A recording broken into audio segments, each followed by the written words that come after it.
Të nderuar qytetarë të Republikës Kosovës, të nderuar deputet të Kuvendit, të nderuar anëtar të Kabinetit të ri qeveritar, të nderuar ambasador dhe anëtar të korit diplomatik, familje të dëshmorëve të kombit, zonja dhe zotëri, i nderuari kryetar i Kuvendit të Republikës, zotëri Dimal Basha, nën kryetare Albulina Haxhiu, ju falemnderit të gjithëve për praninë tuaj dhe për përkushtimin që dëshmoni sot ndaj shtetit tonë.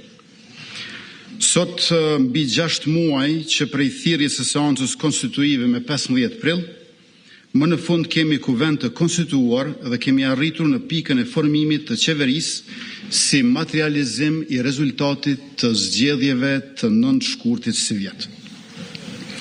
Kjo është një vonesë pa precedent në historinë e Republikës, ku 5 nga këta 6 muaj deputetët ishin duke pritur gjykatën kushtetuese. Kjo vonesë ka ndikuar në mbarvajtjen e punëve shtetërore, janë vonuar marrëveshjet ndërkombëtare, plani i rritjes me Bashkimin Evropian, proceset e reformave dhe është lënduar besueshmëria e shtetit tonë para partnerëve tonë ndërkombëtar. Në këto 6 muaj, përpjekjet për ndërtimin e një shumice qeverisëse nuk dhanë rezultat. Përkundër tentimeve tona të disa hershme e shtërrues. Asnjëra nga partitë parlamentare, të cilave u bëm ftesë, nuk ka pranuar të hyjë në marrëveshje për bashkëqeverisje, megjithse vota e qytetarit kësaj radhe kishte përcaktuar që duhej të kishte një koalicion qeveris. Po të pranohej oferta jonë për bashkëpunim, sot do të kishim mundësinë të jepnim vendit edhe qeverinë e re të koalicionit, por do të kishim edhe numrat e nevojshëm për të tejkaluar sfidën e zgjedhjes së presidentit, sfidë kjo e cila na pret pas 4 muajsh. Sidoqoftë, si pasojë e mosgatishmërisë nga partitë tjera parlamentare që të morrin përgjegjësinë që u ka deleguar qytetari me votë, sot ndodhemi përpara një situate ku qeveria e re propozohet për votim jo si produkt i një koalicioni politik, por si një akt i shërbimit ndaj vendit. Ky votim sot nuk është thjesht formalitet politik, por përgjegjësi shtetërore. Pa votimin e qeverisë së re, Republika rrezikon të shkojë në zgjedhje të reja, pa shumë institucione funksionale dhe pa buxhet të miratuar për vitin e ardhshëm. Kjo do të nënkuptonte rrezikim të pagave për shërbyesit publik, pensioneve, shtesave për fëmijë, asistencës sociale, furnizimit me barna, funksionimin e organeve të rendit dhe të sigurisë, por edhe të shumë projekteve kapitale që janë në proces e sipër. Një vend pa buxhet është një vend që nuk mund të ecë përpara. Në mungesë të një kuvendi funksional, gjatë këtyre muajve janë edhe 33 agjenci dhe institucionet pavarura shtetërore që kanë mbetur pa mbikëqyrje institucionale. Kjo ka krijuar vakum drejtues, vonesa në vendimmarrje dhe rrezik në zbatimin e politikave publike. Ngjajshëm çdo ditë pa qeveri me kompetenca të plota është një ditë humbje për zhvillimin, për qytetarin dhe për shtetin. Për më tepër, përderisa nuk votohet qeveria e re, kjo nënkupton zgjatje e mandatit të qeverisë në detyrë. Pra qeveri do të ketë, vetëm se deputetët e kanë të pamundur ta mbikëqyrin dhe të kërkojnë llogari nga një qeveri në detyrë, të cilën nuk e kanë votuar si legjislaturë e re. Sot nuk jemi këtu për të ndarë pushtet, megjithse kemi pasur ofertë sinqertë për partitë tjera për bashkëqeverisje, por jemi këtu për ta vënë pushtetin në shërbim të qytetarëve pa dallim dhe të Republikës sonë të përbashkët. Prandaj ftoj secilin deputet kuvendit që sot kur qeveria të hidhet në votim, të votoj jo thjesht për interes partijak, por për interesin publik e shtetëror që të japim vendit qeverinë e re të prodhuar nga rezultati zgjedhor i 9 shkurtit dhe të mundsojmë institucioneve vijimësi duke votuar buxhetin e vitit të ardhshëm. Me të marrë besimin tuaj, të nderuar deputet, 5 vendimet e para që do t'i marrim si qeveri që në javën e parë do të jenë: miratimi i projekt ligjit buxhetit për vitin 2026, Vendimi për caktimin e pensionit minimal në vlerë prej 150 euro që prek rreth 200.000 pensionist. Vendimi për rritjen e shtesave për fëmijë me 50% mbi nivelin aktual që prek rreth 400.000 fëmijë. Vendimi për rritjen e pagës minimale në 500 euro që prek në pjesë të madhe të punëtorëve në sektorin privat, gjithashtu prek edhe të rinj që janë angazhuar përmes platformës Superpuna, si dhe gratë lehona të cilat përfitojnë nga shtesat, dhe miratimi i ndryshimit të plotësimit të ligjit që mundson heqjen e kufizimit të punësimit në sektorin privat për veteranët e ushtrisë shqiptare të Kosovës që janë përfitues të benefitit të veteranit. Janë edhe një sër marrëveshjesh ndërkombëtare që janë pritje përfshirë edhe planin e rritjes Bashkimit Evropian, e që do të jenë prioriteti ynë si qeveri që t'i sjellim sa më parë në kuvend dhe shpresoj që dhe ju, deputet të nderuar, do të keni vullnetin që t'i mbështesni me votën tuaj. 4 vitet e fundit kemi ndërtuar me krejt çfarë kemi ditur e mundur themelet e një Kosove më të drejtë, më të fortë dhe më gjithëpërfshirëse. Kemi pasur rritjen ekonomike më të lartë në rajon përkundër sfidave globale, me një rritje mesatare prej 6% duke mos rënë asnjë vit nën 4%. Sfidën e inflacionit që ka goditur të gjithë kemi arritur ta menaxhojmë me politika mbështetëse për qytetarin dhe jemi vendi me shkallën më të ulët të inflacionit në rajon në këto 4 vite pas Shqipërisë. Kemi shtuar punësimin nga 350.000 të punësuar në 430.000 të punësuar dhe kemi rritur edhe të ardhurat e familjes duke rritur pagën minimale, pensionet, shtesat për fëmijë, por edhe pagat në sektorin publik. Kemi bërë shumë punë të mira, por kemi edhe shumë punë të tjera të cilat na presin. Kemi liberalizuar vizat në zonën Schengen dhe tani pasaporta jonë e shtetit tonë të përbashkët është më e fortë se kurrë.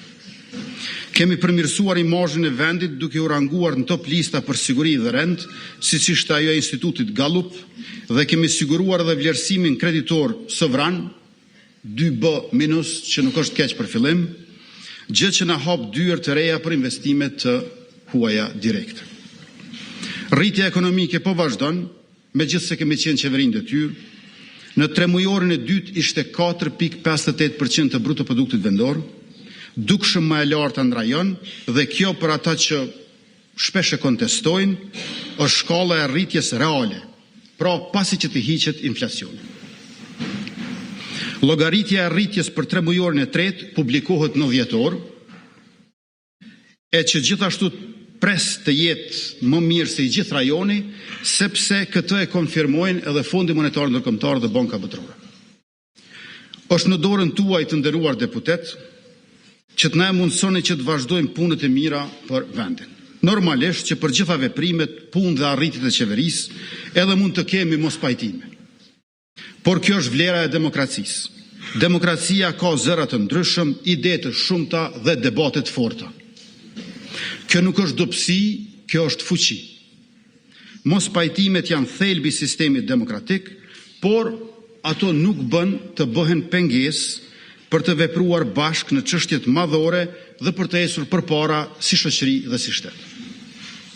Ne jemi vendi më demokratik në rajon, një arritje kjo e përbashkët e qytetarëve dhe institucioneve tona dhe të gjitha partive politike në Kosovë. Institucionet tona janë të ndërtuara mbi vullnetin qytetar dhe ky standard duhet të ruhet, të mbrohet dhe zhvillohet. Kuvendi është tempulli i demokracisë, është vendi ku ballafaqojmë idetë, ku i debatojmë politikat dhe ku i kërkojmë zgjidhjet. Roli i kuvendit në mbikëqyrjen e qeverisë duhet të forcohet, jo për ta ndalur qeverinë, por për ta bërë më të përgjegjshme. Andaj pres që të debatojmë zellshëm për dallimet tona politike, por gjithnjë me respekt për njëri tjetrin, për institucionet dhe për vullnetin e qytetarëve. Debat që mbështetet në argumente dhe argumente që mbështeten në fakte.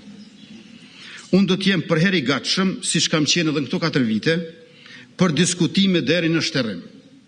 2 debatet e fundit të këtilla ku kam marrë pjesë kanë qenë prezantimi për projekt buxhetin për vitin 2025 me 11 nëntor vitit kaluar dhe raporti im për qeverisjen 4 vjeçare me 2 dhjetor 2024 me kërkesë të opozitës. Të dyja këto debate kanë qenë shumë orëshe. Bashk duhet të synojmë konsenzus në tema madhore si arsimi dhe shëndetësia, siguria dhe mbrojtja, politika e jashtme dhe ajo e energjisë. Të dashur qytetar, më lejoni së pari t'ju falenderoj juve, ata që votuan lëvizjen vetëvendosje dhe ata që i votuan subjektet e tjera për pjesëmarrjen në zgjedhje, për shprehjen e vullnetit të lirë dhe për përgjegjësinë e lartë qytetare përgjatë gjithë procesit zgjedhor dhe pas tij. Sot duket si kujtim i largët, por 4 vite më parë, në fjalimin tim inaugurues, Kosova ishte në ethët e pandemisë e ndërkohë u ballafaqua me kriza shumë fishta. Nga pandemia COVID-19, që kishte të kurrur ekonominë dhe rënduar shëndetin publik e spitalet gjithandej, te kriza e energjisë dhe inflacionit e deri te provokimet e shumta, sulmet e shpeshta dhe agresioni i Serbisë. Brenda një viti siguruam vaksinat në bashkëpunim me aleatët tonë dhe menaxhuam me sukses procesin e vaksinimit të mbi 60% popullatës. Rikthyem shpresën dhe hapëm ekonominë, e cila u rikthye fuqishëm me një rritje prej mbi 10% në vitin e parë të qeverisjes, ndërkohë që patëm një mesatare vjetore prej 6% përgjatë mandatit 4 vjeçar. Kjo çoi në rritje të brutoproduktit vendor, të buxhetit e në hapje të vendeve të reja të punës. Kriza globale e energjisë dhe rritja e çmimeve që kanë prekur çdo familje, çdo biznes, Kosovën e gjeti me një krizë të trashëguar të sistemit energjetik. Termocentrale të vjetra që janë jo vetëm dotëse të ambientit, por edhe të ndjeshme ndaj çdo ndërprerje teknike. Krahas sigurimit të energjisë dhe mbrojtjes së qytetarëve nga rritja e çmimeve përmes skemave të subvencionimit të faturave, investuam në tranzicionin e gjelbërt me investime me energji të ripërtrishme dhe në përmirësimin e eficiencës. E nëpërmjet korporatës së sfidës së mijëvjeçarit, MCC, u sigurua investim prej $236.7 milion në ndërtimin e baterive me kapacitet 107 MW për 2 orë 340 MWh, që e vendos Kosovën në vendin e parë në botë për kapacitetet e baterive për kokë banore. Themeluam bursën shqiptare të energjisë Shqipëri-Kosovë Alpex dhe hapëm ankondin e parë solar prej 100 MW në Kramovek të Raovecit. Në mandatin që na pret do të shqyrtojmë mundësinë e përdorimit të resursit më të vlefshëm që e kemi. Përdorimin e lignitit përmes gazifikimit për gjenerim të energjisë elektrike. Ky do të jetë projekti më i rëndësishëm në dekadat që do të vijnë.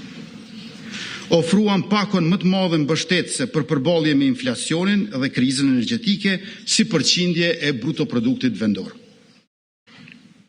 Në Bankën Botërore kaluam nga përfitues në donator, ndërkohë që shënuam rritjen më të madhe ndonjëherë në gjithë indikatorët e demokracisë, sundimit ligjit dhe të korrupsionit. Unë nuk kam qenë vetëm kryeministri i shqiptarëve, por edhe i pakicave kombëtare apo i komuniteteve jo shumicë, të cilat përbëjnë rreth 8% të popullsisë të ne dhe janë pasuri e shoqërisë sonë. Kemi lansuar masën e veçantë të punësimit për 2000 qytetarë të komunave të Leposaviqit, Zubin Potokut, Zveçanit dhe Mitrovicës Veriut, dhe përveç kësaj në Kosovë, në polici, janë punësuar 199 kadet serb prej nëntorit të vitit 2022 e këtej, dhe i kemi nga pranvera e vitit 2023, mbi 100 të punësuar me kontratë pune të vazhdueshme në 4 komunat veriore dhe mbi 200 me kontratë mbi vepër. I kemi ndarë 12.3 milion euro për 149 projekte kapitale për komunat me shumicë serbe gjatë vitit 2023 dhe 11 milion euro të tjera në 2024 për 150 projekte kapitale.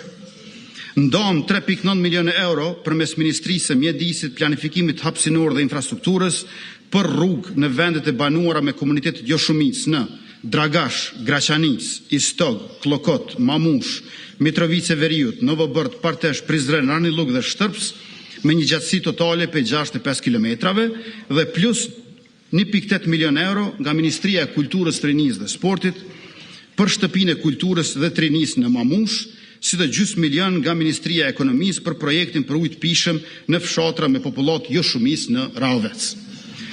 Në vitin 2023, Ministria e Kulturës, Rinisë dhe Sportit e ka dyfishuar mbështetjen e komuniteteve jo shumic me 88 projekte të përkrahura me më shumë se 400.000 euro, ndërkaq në vitin e kaluar Ministria e njëjtë ka vazhduar mbështetjen për 73 projekte tjera me vlerë prej 367.000 euro. Me bazën e religjore, është mundësuar shpallja e konkurseve për vendet punës vetëm për komunitete jo shumic. Deri tani konkursi janë hapur Ministrinë e Mbrojtjes, Ministrinë e Punëve të Brendshme, Ministrinë për Komunitete dhe Kthim, Ministrinë për Zhvillim Rajonal dhe në zyrën e Kryeministrit. Të nderuar deputet, gjatë këtyre viteve jemi përballur me provokime të vazhdueshme dhe me sulme të shpeshta të Serbisë, e cila solli 4 herë brenda 2 viteve të para të qeverisë ushtrinë e saj në kufirin me Kosovën. Patëm 2 sulme të mëdha terroriste në Banjës të Zveçanit në shtator 2024, që e la të vrarë rreshterin e policisë, heroin e Kosovës Afrim Bunjakun, si dhe në infrastrukturën kritike në kanalin Ibër-Lepens në varag të Zubin Potokut në fund të nëntorit të vitit kaluar. Ndërkohë kishim edhe barrikadat, bojkotimin e institucioneve dhe sulmet ndaj institucioneve të shtetit në veri të vendit, si dhe sulmet ndaj misionit të NATO-s, KFOR-it, policisë së Kosovës dhe gazetarëve nga struktura kriminale të lidhura me Beogradin zyrtar. Por sikur më parë, u trefishua buxheti për forcën e sigurisë Kosovës, u dyfishua numri i ushtarëve tonë, të cilët vinë nga të gjitha komunitetet, u katërfishuan trajnimet jashtë vendit dhe u shumëfishuan investimet në blerjen e armatimit. Ndërkohë, kontraktuam sistemin antiraketor Javelin, dronët luftarak Bayraktar, helikopteret Black Hawk, si dhe fabrikën e municionit. Së fundmi arritëm marrëveshje për bashkëpunim në fushën e mbrojtjes me Shqiprinë dhe Kroacinë. Si rezultat, ushtria e Kosovës sot është më e fortë e më e madhe se kur më parë. Në anën tjetër, policia e Kosovës shkatroi 135 grupe kriminale, mbylli 37 rrugë ilegale, 27 prej tyre në veri të vendit, ndërtoi 9 stacione të reja policore në veri për kontrollin e kufirit dhe në bashkëpunim me institucionet e ndjekjes mbylli 10 struktura ilegale në veri dhe anëmban vendit, të cilat për vite me radhë vepronin të paprekura e të papenguara. E kryeterroristi dhe grupi i tij që vrau rreshterin e policisë Kosovës, heroin Afrim Bunjaku, u luftuan në një nga operacionet më të sofistikuara që dëshmoi forcën dhe profesionalizmin e lartë të policisë Kosovës. Sot grupet kriminale që kryen sulme terroriste në veri janë shkatruar. Strukturat ilegale janë mbyllur në masë, dokumentet ilegale janë zëvendësuar me ato të Republikës, dinari është zëvendësuar me euron, siguria është rritur, sovraniteti është forcuar dhe kryekriminali Radojčić është në arrati, i kërkuar nga Prokuroria e Kosovës me një akt akuzë prej 160 faqesh për të dhe për 44 shokët e tij paramilitar e terrorist. Kosova sot, të nderuar deputet, të dashur qytetar, është më e sigurt se kur më parë. Të gjitha këto sfida që i patëm u përballën me sukses, ndërkohë që sfidat edhe i kemi kthyer në mundësi për progres. Sikur më parë pra, investuam në ushtri dhe në fuqizimin e policisë, në shtrirjen e sovranitetit dhe luftimin e kriminalitetit, në politikat sociale për nënat e fëmijët, për të rinjtë e pensionistët, në mbështetje të fermerëve dhe bizneseve të vogla. Prekëm çdo shtresë e çdo qytetar në çdo cep të Republikës.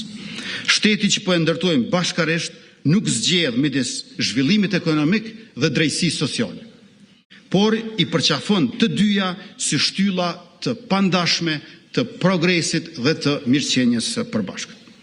Ne besojmë thellësisht se një ekonomi e fuqishme dhe një shoqëri e barabartë janë të ndërlidhura, se bizneset dhe startupet nuk janë vetëm motori i rritjes, por edhe kontribues i mirëqenies së përgjithshme. Vizionin ton e realizojmë jo vetëm mbi parimet tona politike, si dhe mbi vlerat që i kemi të mishëruara në kushtetutën tonë, mbrojtjen e të drejtave të njeriut dhe të pakicave, garantimin e dinjitetit njerëzor, të drejtat e komuniteteve jo shumicë dhe barazin për çdo qytetar pa dallim. Këto janë udhërrëfyes për çdo vendim që marrim, për çdo reformë që nisim. Ushtria dhe policia e Kosovës sot një mend janë më të forta se kur më parë dhe Kosova është më e sigurt, më e drejtë dhe më e barabartë, por puna vazhdon drejt reformave të domosdoshme e për këtë unë kërkoj edhe pjesëmarrjen e të gjitha komuniteteve jo shumicë përveçse të shumicës shqiptare. Do të vazhdojmë investime që ta forcojmë sovranitetin për të garantuar të gjithë qytetarët tonë të kenë paqe e siguri në familjet, në rrugët, në lagjet e në komunat e tyre.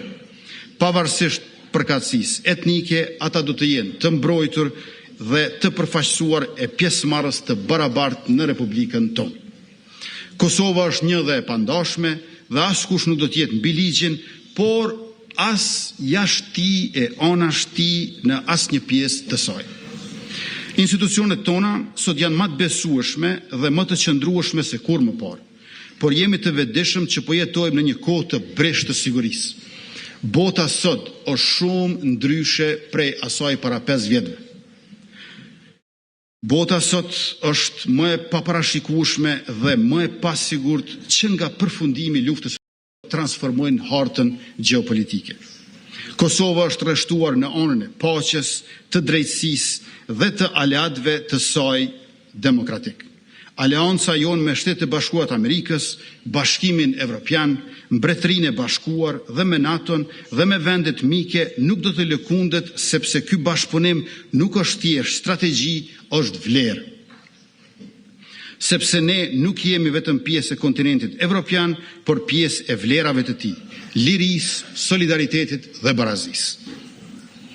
Në këtë kohë të ndryshimeve të mëdha, jam i bindur që nuk kemi rrugë tjetër përveç se të gjejmë gjuhën e bashkëpunimit për interesat vitale. Ne duhet të rrisim investimet në mbrojtje e në mirëqenie. Këtë e kemi bërë dhe do ta bëjmë edhe në vijim. Në 4 vitet e ardhshme do të forcojmë aleancat, do të investojmë 1 miliard euro në mbrojtje, do të rekrutojmë ushtarë të ri, do të shumëfishojmë numrin e oficerëve, do të funksionalizojmë fabrikën e municionit, do të zhvillojmë industrinë ushtarake të Kosovës dhe do të zhvillojmë dronët luftarak made in Kosovë. Nga kufizimi i lëvizjes e vetë kufizimi në antarësimi e njohje të reja, siç e dini, përveç se u liberalizuan vizat me Bashkimin Evropian, Emiratet e Bashkuara, Izraelin e Tajlandën, u bëm antar në organizata e mekanizma të rinj ndërkombëtar, aplikuan për antarësim Këshillin e Evropës dhe Bashkimin Evropian, kurse Kenia e Sudani tashmë e njohin Republikën e Kosovës. Sepse kur zhvillohet ekonomia, luftohet korrupsioni e krimi, kur fuqizohet sundimi i ligjit dhe institucionet, kur investohet në siguri, në paqe e në mbrojtje, kur rritet mirëqenia dhe investimet, hapen dyert e mundësive për të gjithë qytetarët dhe imazhi i shtetit përmirësohet. Do të vazhdojmë të mbështesim fuqishëm procesin e Berlinit dhe tregun e përbashkët rajonal mbi bazën e barazisë dhe përfaqësimit të barabartë, sepse besojmë që fqinjësia e mirë dhe bashkëpunimi rajonal i kontribojnë paqes dhe sigurisë në rajonin tonë. Do të punojmë me çdo që shtrin dorën e bashkëpunimit mbi bazën e respektit të ndërsjellët. Normalizimin e marrëdhënieve me fqinjen tonë verior Serbin do ta ndjekim përmes dialogut dhe zbatimit të marrëveshjes bazike e aneksit zbatues nga Ohri. Por siç kemi vepruar në 4 vitet e kaluara, normalizimi është çështje e rregullimit të marrëdhënieve mes 2 shteteve, pra si raport bilateral e jashtëm e kurse se ndërhyrje apo përzierje në çështjet e brendshme. Qeveria do të mbrojë dhe zbatoj kushtetutën dhe ligjet në fuqi në çdo cep të vendit. Të nderuar deputet, para nesh kemi raundin e balotazhit për zgjedhjen lokale dhe në prill të vitit që vjen, në fakt në mars të vitit që vjen, ato për president të ri të Republikës. Në zgjedhjet e fundit parlamentare, misioni vëzhgues i Bashkimit Evropian raportoi se Russia Today Balkan dhe Sputnik Serbia, të mbështetur nga Rusia, publikuan rreth 60 artikuj vetëm në janar si vjet për zgjedhjet në Kosovë me qëllim përhapjen e dezinformatave dhe manipulimin e opinionit. Lufta hibride është bërë normë. Nëse para 5 viteve ishte lajm aty ku kishim luftë hibride, sot është lajm nëse nuk ka luftë hibride. Avancimi i teknologjisë dhe personalizimi i përmbajtjes në rrjetet sociale ka bërë që qytetarët të ekspozohen gjithnjë më shumë ndaj informatave që ushqejnë atë që psikologët e quajnë konfirmim i animit.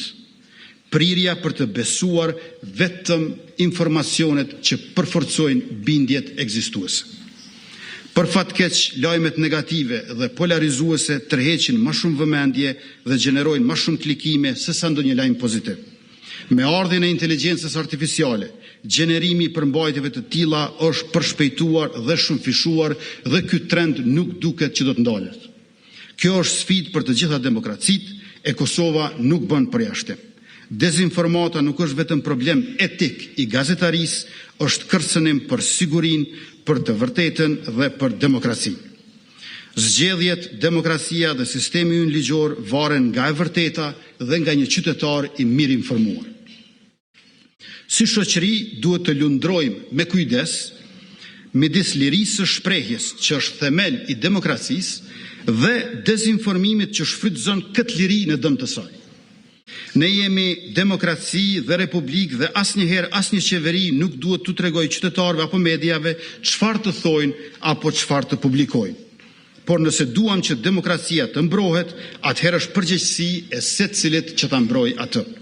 Të nderuar deputet, qytetar dhe partner ndërkombëtar, në mandatin që shkoi Kosova dëshmoi se shembulli i demokracisë dhe i zhvillimit në rajon me rritjen më të madhe ndonjëherë në të gjithë indikatorët e demokracisë. Tani është koha të tregojmë se jemi shembulli i inovacionit dhe i drejtësisë efikase. Në këtë mandat, reforma në drejtësi do të hyjë në fazën e saj vendimtare. Do të vazhdoj lufta kundër korrupsionit dhe ligji do të zbatohet pa frikë dhe pa favor në çdo cep të Republikës. Reforma në drejtësi nuk ka qenë vetëm synim, ajo ka nisur të bëhet realitet. Ligji për byron shtetërore për konfiskimin e pasurisë së pajustifikueshme duhet të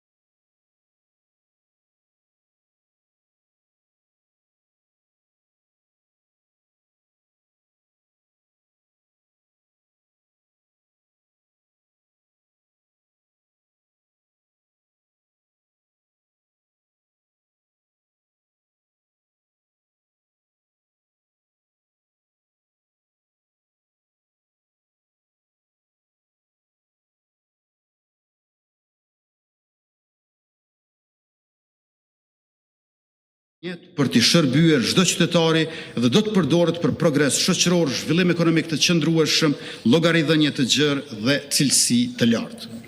Në mandatin që lam pas, eksportet dhe investimet e huaja direkte u dyfishuan, por tani është koha që të shumëfishohet prodhimi. Për gjatë 4 viteve në vazhdim do të investojmë rreth 1 miliard euro në prodhim përmes garantimit të kredive për investitorët. Bjeshkët tona të larta e të bukura nuk do të shijohen vetëm nga larg, por do të përjetohen nga afër duke investuar në turizëm malor. Kjo do të fillojë me 500 milion euro për Brezovicën, e cila do të transformojë atë në destinacion evropian e ndërkombëtar të turizmit. Mërgata tashmë është pjesë jo vetëm politikat e qeverisë, por është edhe pjesë e bërjes së atyre politikave. Përmes dritares për investimet të diasporës do të mbështeten ndërmarrës nga diaspora deri në 100 milion euro investime që bëhen në Kosovë. Për të lehtësuar vizitat e mërgatës sonë vendlindje, do të themelojmë edhe aviokompaninë shtetërore, por ky që besoj do të ketë edhe mbështetjen e LDK-s, sepse e kanë edhe ata në programin e tyre. E për të gjithë progresin që është bërë në rritjen e barazisë përmes shtesave për lehona dhe fëmijë dhe për fuqizimin e grave dhe të rinisë, do të fillojë programi Superpuna për gratë. Ashtu që kur të punësohet një grua, qeveria do të mbështesë në lartësinë e pagës minimale 6 muajt e parë.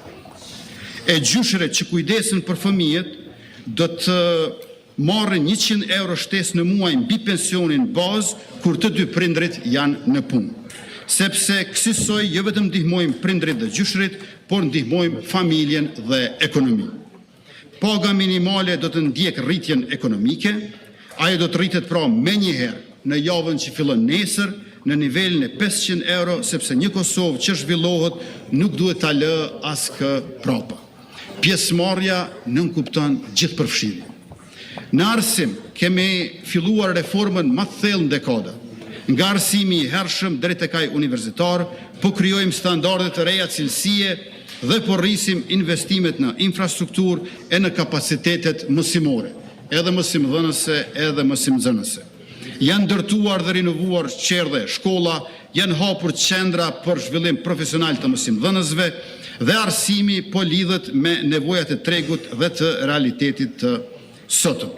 Ne duam arsim që ndihmon nxënësin të mendoj, të krijoj, të punoj, të zhvilloj e të ndërtoj. Do të vazhdojmë të rrisim qasjen në shëndetësi, edukim dhe siguri sociale, duke i bërë këto shërbime më efikase dhe më të qasshme për çdo qytetar. Do të përkrahim iniciativat kulturore dhe sociale që forcojnë ndjenjen e bashkësisë së komunitetit dhe përfshirjen e të gjithë qytetarëve në jetën publike. Përfshirë këtu edhe infrastrukturën sportive veritar me të gjitha dikasteret në ekzekutivin që del nga kjo legjislaturë e nderuar. Zëvendës kryeministër i parë dhe ministër i punëve të jashtme dhe diasporës Glauk Konjufca. Zëvendës kryeministre e dytë dhe ministre e drejtësisë Donika Gërvolla. Zëvendës kryeministër i tretë për çështjet pakicave dhe bashkëpunim ekonomik Fikrim Damka. Ministër i Financave dhe Ekonomisë Hekuran Murati. Ministër për Familje dhe Mirëqenie Sociale Andin Hoti. Ministër i Mbrojtjes Ejup Maqedonci.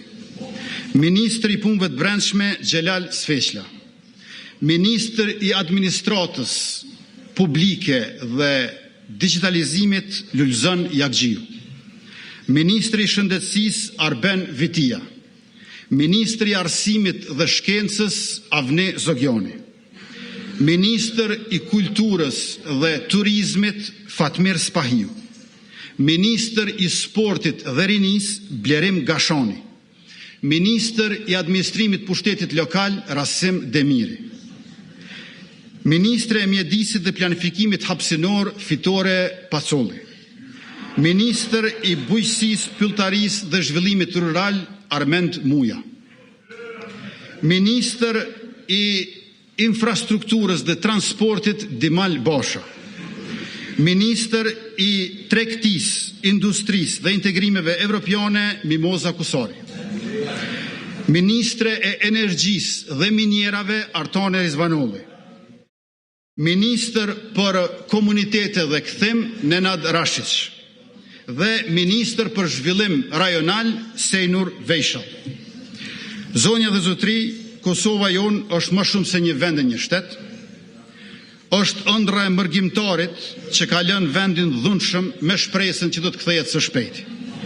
Është amaneti i dëshmorëve dhe sakrifica e gjeneratave që u flijuan e u përpoqën që ne sot ta gëzojmë lirinë. Është shpresa e prindit që shet të fëmia një të ardhme më të mirë. Është djersa e punëtorit, dëshmia e studentit dhe përkushtimi i mësuesit në një klasë në qoftë Kosovës. Është fjala shqip që këndohet me mall në skajt botës e që kur nuk harrohet. Është ndjenja që na bashkon në gëzim dhe ndhimbje, në fitore dhe në sfida. Kosova është vendi i zemrës, ku liria u pagua me jetë e ku paqja kërkon vëmendjen e përditshme. Do të ketë vështirësi dhe vonesa. Do të ketë dyshime dhe dekurajime. Do të kemi dallime në qasje dhe mendime dhe nuk do të pajtohemi çdo herë. Por ne kemi vullnetin dhe mjetet dhe burimet për të shërbyer dhe unë çdo herë do të jem me juve i sinqert për të gjitha problemet dhe sfidat që kemi përpara për një Kosovë të drejtë e prosperuese. Ju faleminderit shumë për vëmendjen dhe për besimin tuaj.